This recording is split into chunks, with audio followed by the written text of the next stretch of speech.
देखिए मुर्शीद कुली खां के बाद उनके दामाद जिनका नाम था शुजाउद्दीन अगले जो है बंगाल के सूबेदार बनते हैं। टाइम है 1727 से 1739, ठीक है।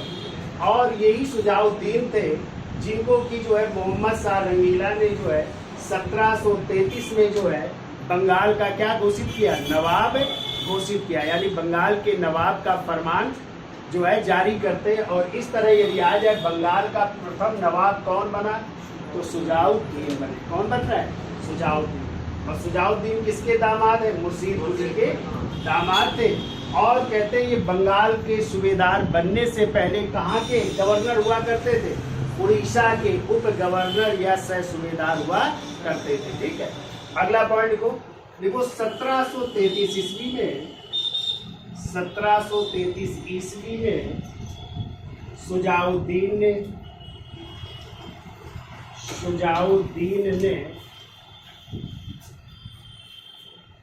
ने बिहार, अभी देखो प्रांत कौन सा बचा है, बिहार है, उड़ीसा तो था ही, बिहार बचा है। तो देखो बिहार को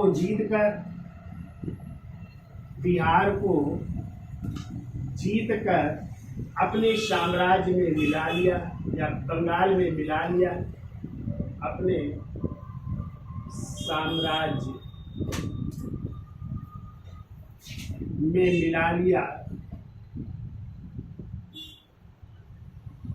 मिला लिया और बिहार का सूबेदार बन गया, और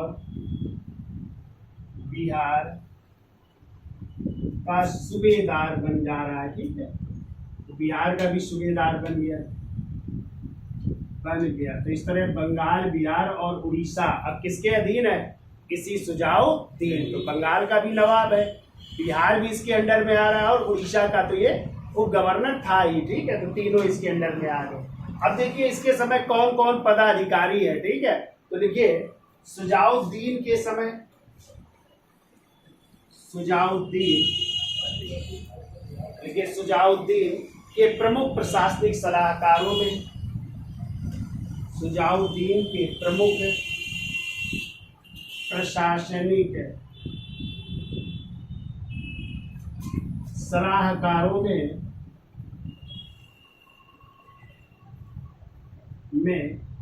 एक साहूकार थे जिनका नाम था, देखो जगत सेठ साहूकार, जगत सेठ कामा फतेह चंद्र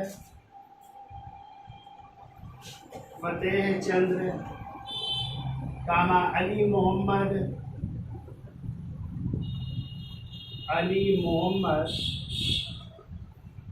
और अली वर्दी खां, हाजी अहमद भी लिख लो, हाजी अहमद और अली वर्दी खां प्रमुख थे, और अली वर्दी खां प्रमुख थे। तो जो अली वर्दी खां है ये जो है इसी बिहार का जो है, ध्यान रखिएगा, बिहार का नायब सूबेदार है, ठीक है, या उप सूबेदार है। तो सूबेदार तो ये थे शुजाउद्दीन, लेकिन नायब सूबेदार उन्होंने किसको बनाया था, इसी अली वर्दी खां को। तो ये नायब सूबेदार के पद पर है, कहाँ का, बिहार का नायब सूबेदार भी है, ये याद रखिएगा। अब देखो बंगाल में यूरोपीय कंपनियों के साथ, बंगाल में यूरोपीय शक्तियां भी आ गई हैं, अंग्रेज भी आ गए हैं। तो बंगाल में यूरोपीय शक्तियों के साथ सख्ती से अपने अधिकारों का प्रयोग करता था, सख्ती से अपने अधिकारों का प्रयोग करता था, अपने अधिकारों का प्रयोग करता था।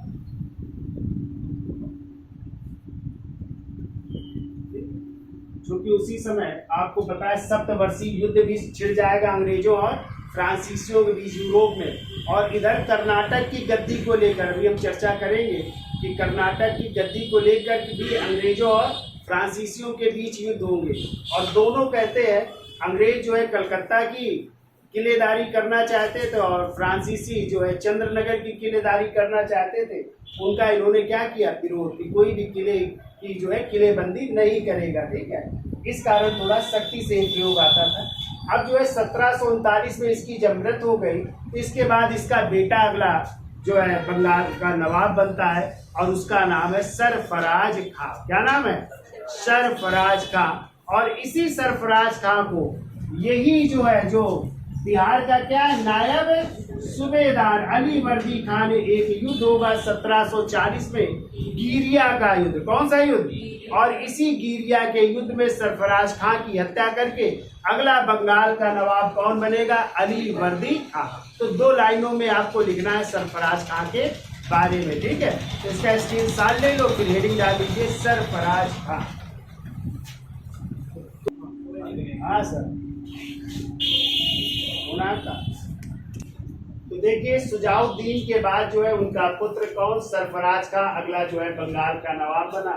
टाइम है 1739 से 40। कितने साल के लिए? 1 साल। कौन सी उपाधि धारण की? आलम उद दौला हैदर जंग की इसकी उपाधि धारण की। अब देखो युद्ध हो रहा है जो आपको याद रखना है 10 मार्च 1740 ईस्वी को। कौन सा युद्ध? गिरिया का युद्ध। कौन सा युद्ध? और उसी का जो है सूबेदार कहाँ का? बिहार का नायब सूबेदार अली वर्दी खान ने जो है गिरिया के युद्ध में किसको? सरफराज खां को पराजित करके अगला जो है बंगाल का क्या बन जाएगा? नवाब बनेगा, ठीक है। तो पिता का नाम क्या है इनके? तो इनको पिता का नाम है सुजाउद्दीन। किसका बेटा था ये? सुजाउद्दीन का पिता का नाम है सुजाउद्दीन, ठीक है। अब युद्ध कब हो रहा है देखो, तो देखो 10 मार्च 1740 ईस्वी। कौन से युद्ध में? गिरिया के युद्ध में। गिरिया के युद्ध में। गिरिया के युद्ध में किसने? अली वर्दी खान। अली वर्दी खान जो कहाँ का नायब सूबेदार है? तो लिख लो बिहार का नायब सूबेदार अली वर्दी खान ने सरफराज खां को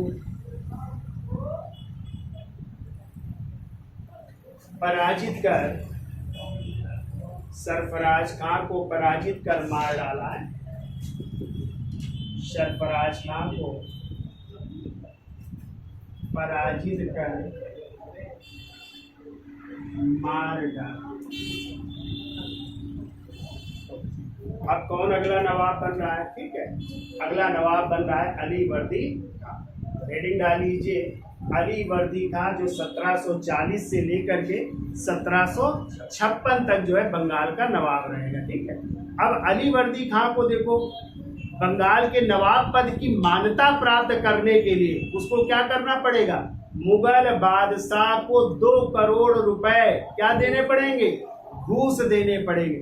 यानी घूस दे करके वो नवाब के पद को क्या कर रहा है? स्थायित्व प्रदान कर रहा है कि जो है मैं बंगाल का नवाब हूँ। किसकी तरफ से?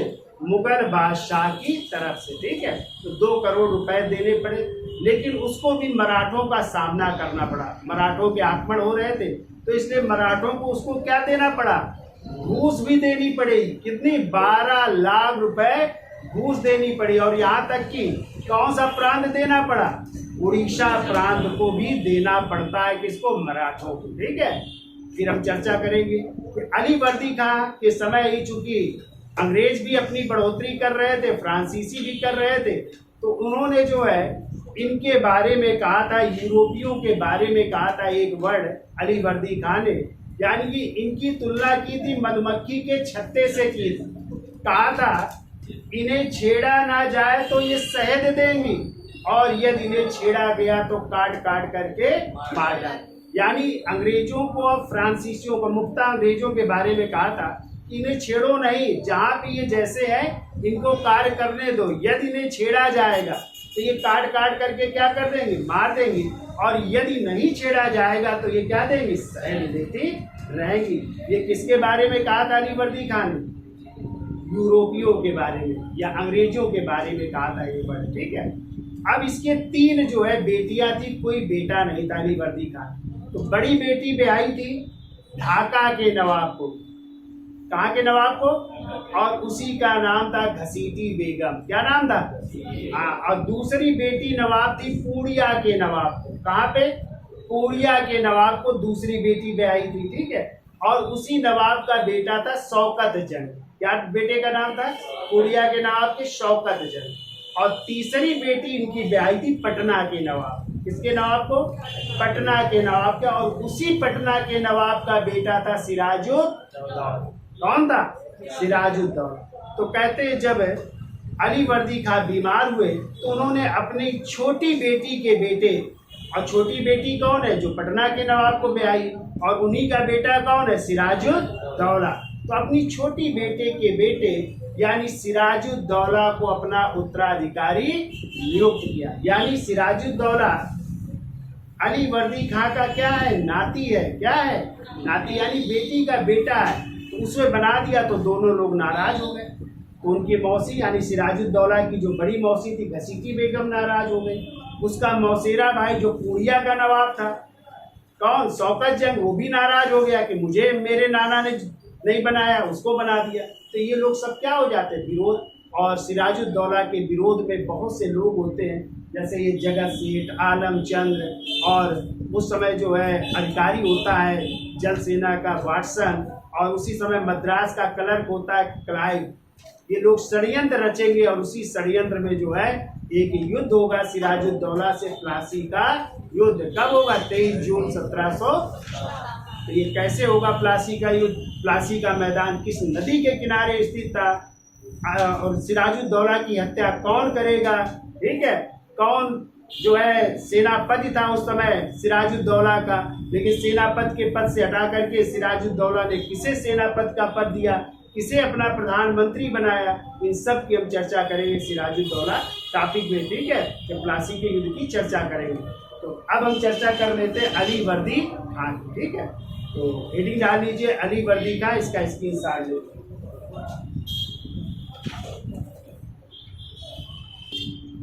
तो देखिए सरफराज खान की हत्या 1740 में किस युद्ध में? गिरिया के युद्ध में करने के बाद अलीवर्दी खान जो है बंगाल का अगला नवाब बनता है। टाइम है 1740 से 1756।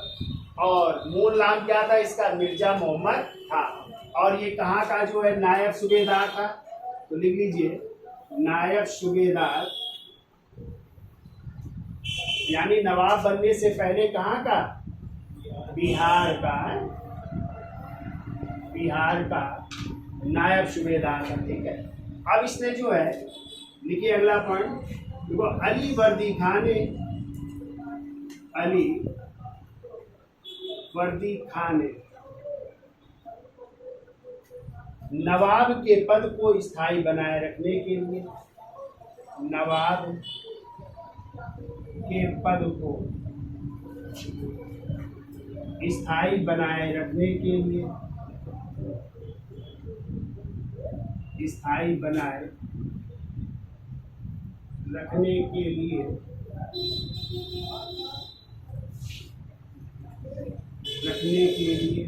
मुगल बादशाह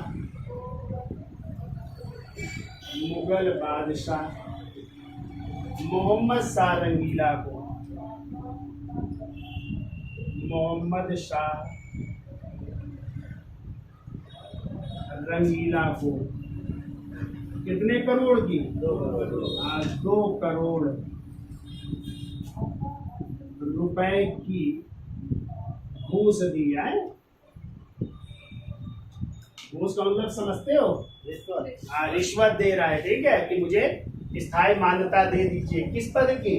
नवाब पद की। और इस तरह ये 2 करोड़ रुपए घूस के बदले उसे स्थायी नवाब की मान्यता प्राप्त हो रही। ठीक है, अब देखिए इसी समय मराठाओं का आक्रमण हो रहा है और मराठा उस समय नेता थे रघुजी भोसले का नाम सुना?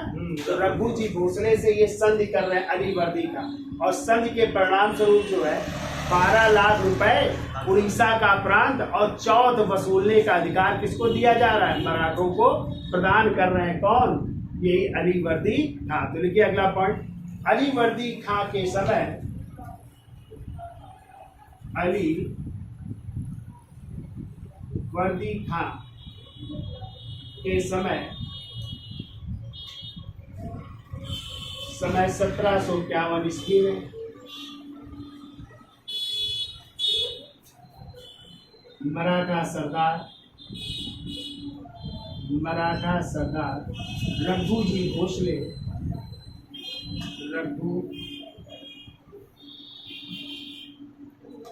भोसले ने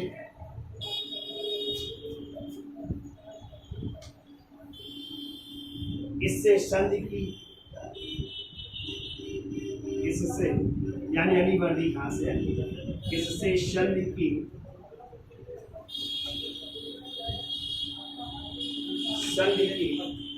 और इस संधि के परिणाम स्वरूप मराठों को,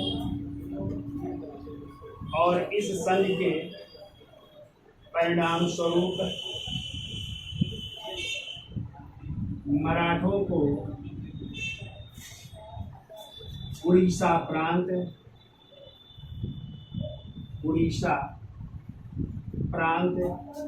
एवं 12 लाख रुपए, उड़ीसा प्रांत एवं 12 लाख रुपए वार्षिक चौथ देना स्वीकार किया। वार्षिक चौथ देना स्वीकार किया।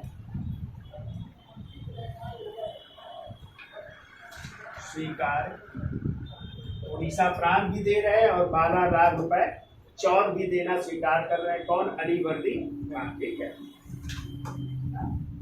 अगला पॉइंट लिखो। देखो अलीवर्दी खां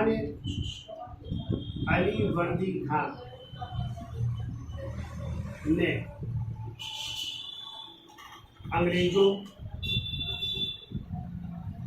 अंग्रेजों को कलकत्ता एवं फ्रांसीसियों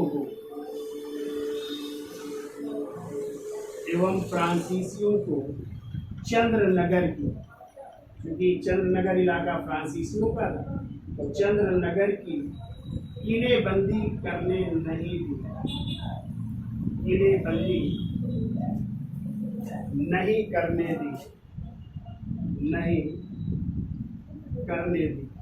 क्योंकि दोनों आपस में टकरा रहे थे, अंग्रेज और फ्रांसीसी, और दोनों जो है अपने अपनी किलेबंदी करना चाहते थे चंद्रनगर की, और अंग्रेज कहाँ की? कलकत्ता की करना चाहते थे। तो इसने कहा नहीं, कोई भी किलेबंदी नहीं करेगा। और अंग्रेजों के बारे में क्या कह रहे हैं, तो इसका स्क्रीनशॉट ले लो, आगे चलते हैं। अलीवर्दी खान ने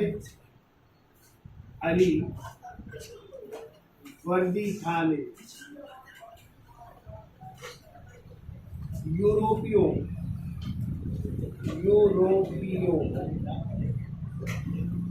पोस्ट में लिखिए ना, अंग्रेज है वो बता, अंग्रेजों के बारे में कहा यूरोपियों की तुलना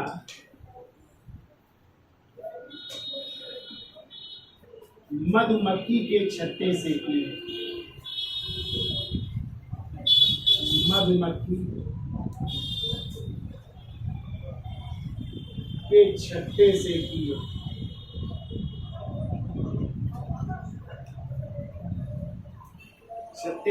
है, और कहा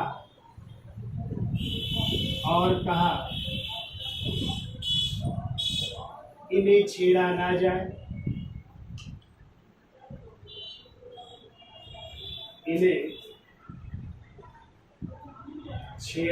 जाए, तो शहद देंगी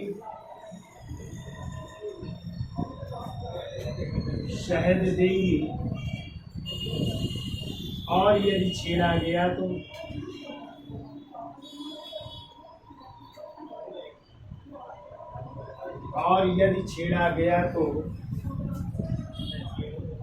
काट काट कर मार डालेंगे, काट काट कर मार डालेंगे। तो याद हो जाएगा ये किसका कोटेशन है? अलीवर्दी। हाँ, किसके बारे में है? यूरोपीय या अंग्रेजों के बारे में है। ठीक है, क्लियर। अब देखो, देखिए अगला पॉइंट, अलीवर्दी खां के 3 पुत्रियां थी। अलीवर्दी खां के 3 पुत्रियां थी। कौन थी? देखो, बड़ी बेटी जिनका नाम था घसीटी बेगम।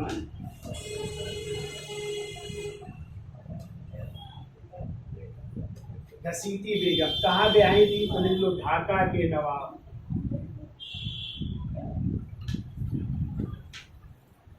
तो ढाका के नवाब थे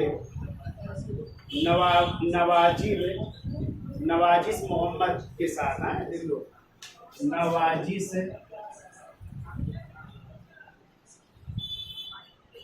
मोहम्मद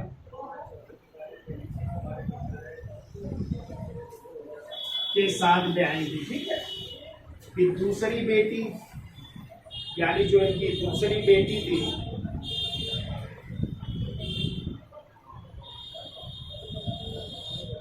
उनका नाम था मायमुना बेगम। मायमुना बेगम ये ब्याही थी पूर्णिया के नवाब को। पूर्णिया के नवाब, और पूर्णिया के नवाब थे उस समय दौलत जंग। है, दौलत जंग। और इन्हीं का पुत्र था, लिख लो। हाँ, इनका जो पुत्र था वो था शौकत जंग। पुत्र लिख लो, शौकत जंग। पुत्र है शौकत जंग। और तीसरी बेटी लिखो, अमीना बेगम। तीसरी बेटी का नाम था अमीना बेगम नाम था। अमीना बेगम। और ये ब्याही थी पटना के नवाब।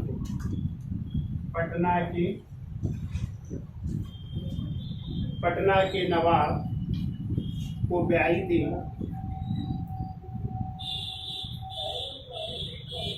जुनैद अहमद खां को। लो, अजीजुद्दीन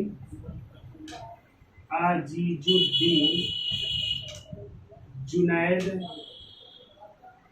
अहमद खां। और इन्हीं का बेटा था, पुत्र तो इन्हीं का पुत्र था सिराजुद्दौला।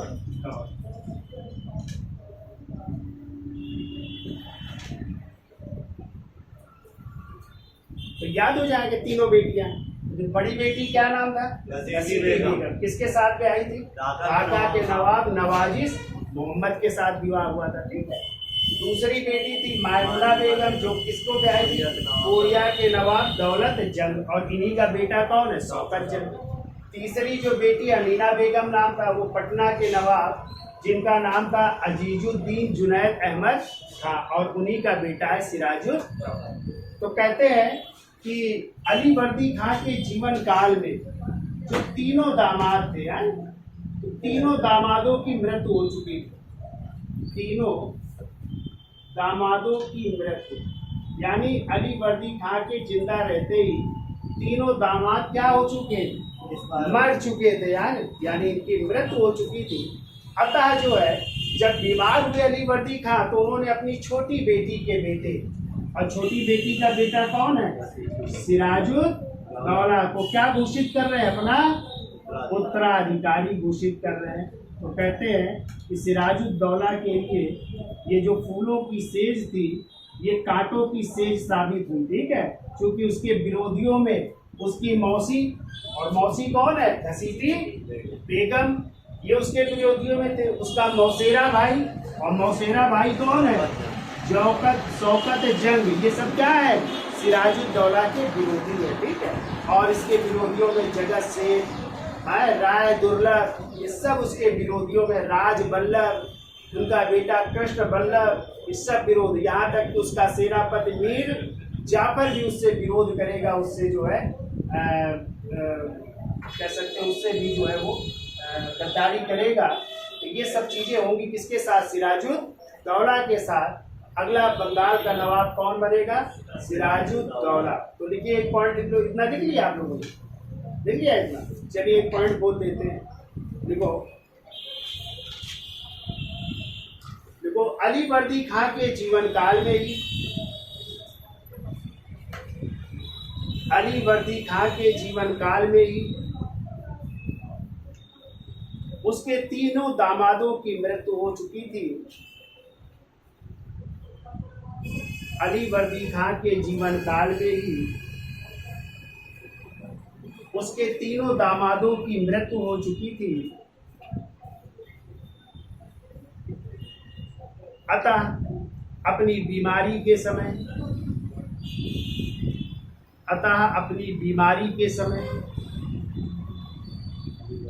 अपनी सबसे छोटी पुत्री के पुत्र,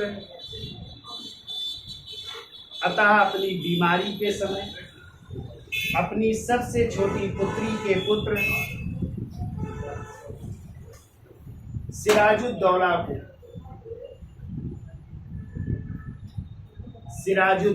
को अपना उत्तराधिकारी नियुक्त किया। अपनी सबसे छोटी पुत्री के पुत्र सिराजुद्दौला को अपना उत्तराधिकारी नियुक्त किया,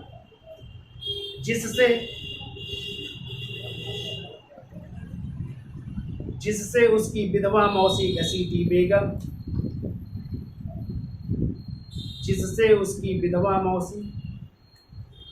बेगम,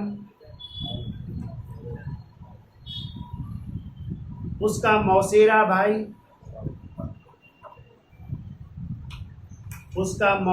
भाई तथा पूर्णिया का नवाब शौकत जंग, मौसेरा भाई एवं पूर्णिया का नवाब शौकत जंग उसके शत्रु बन गए।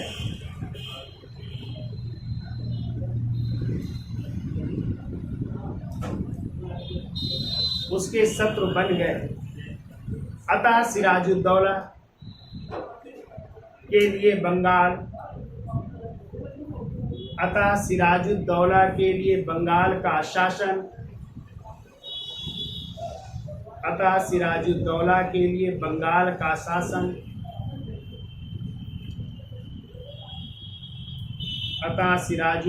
के लिए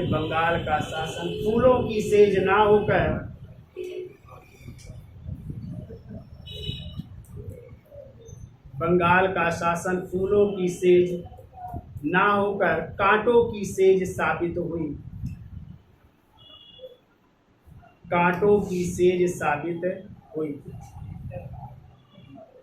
फूलों की सेज साबित ना होकर कांटों की सेज साबित हुई। हेडिंग डाल लीजिए अब सिराजुद्दौला 1756 से 1757। देखिए एक साल के लिए नवाब बनेगा और इन एक साल में वो क्या करेगा, उसका किसका नाम बदल करके वो अलीनगर रखेगा। कब अलीनगर की संधि होगी और इसी के समय एक घटना घटित होगी, ब्लैक होल ट्रेजेडी। सुना है काल कोठरी की घटना, ब्लैक होल ट्रेजेडी, जिसमें उसने 146 लोगों को बंदी बनाकर एक कोठरी में बंद कर दिया गया था।